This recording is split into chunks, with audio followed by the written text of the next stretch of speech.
Salam, hər vaxtınız xeyir. Bəzi sözlər var ki, qayıdış növ məzmunu bildirsə də, əslində bu sözlər qayıdış növdə deyil. Qayıdış növün şəkilçilərini buradan yazaq. I üstü 4, ın üstü 4 və n şəkilçisi.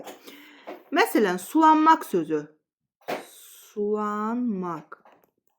Bu sözü yerinə görə fərqli mənalarda işlədə bilərik. Məsələn, armud sulandı. Su sözün kökü, lan bir leksik şəkilçi. Demək, armud öz-özünə sulanır. Qayıdış növ məzmunu var. Amma qayıdış növün qrammatik göstəricisi yoxdur. Yoxdursa demək bu məlum növdədir. Məlum növ. Yaxşı, əgər biz bunu başqa cür tərkibinə görə təhlil edəsək, məsələn, güllər sulandı. Su sözün kökü. Artıq burada iki leksik şəkilçisi kimi verəcəyik lanı. La bir leksik, n bir leksik. D da qrammatik şəkilçisidir. Güllər sulandı. Kimsə tərəfindən sulanıbsa, demək bu məhsul növdür. Aha. Digər sözə keçid edək.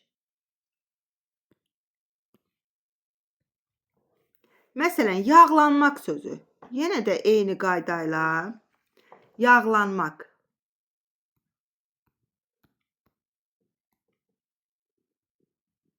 Məsələn, insanın saçı neyinir? Yağlanır. O zaman yağ sözün kökü, insanın saçını kimsə yağlamır ki, saç yağlansın. Öz-özünə yağlanır. Demək, lanı bir götürəcək. Maq da qrammatik şəkilçi. Bir də yazıram burada. Yağlandı.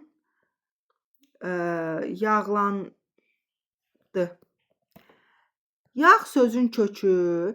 Deyirəm ki, tava yağlandı. Yəni, tava kiminsə tərəfindən yağlandı.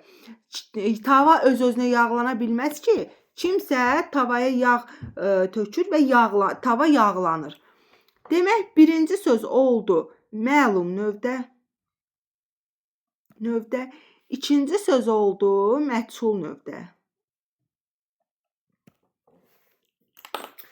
Onlayn hazırlıqlarımıza qeydiyyat davam edir. Onlayn hazırlıqlarımıza qoşulmaq istəyənlər üçün nömrə qeyd edirəm. 055 529 53 73 nömrəsi ilə əlaqə saxlayıb hazırlıqlarımızdan yararlana bilərsiniz.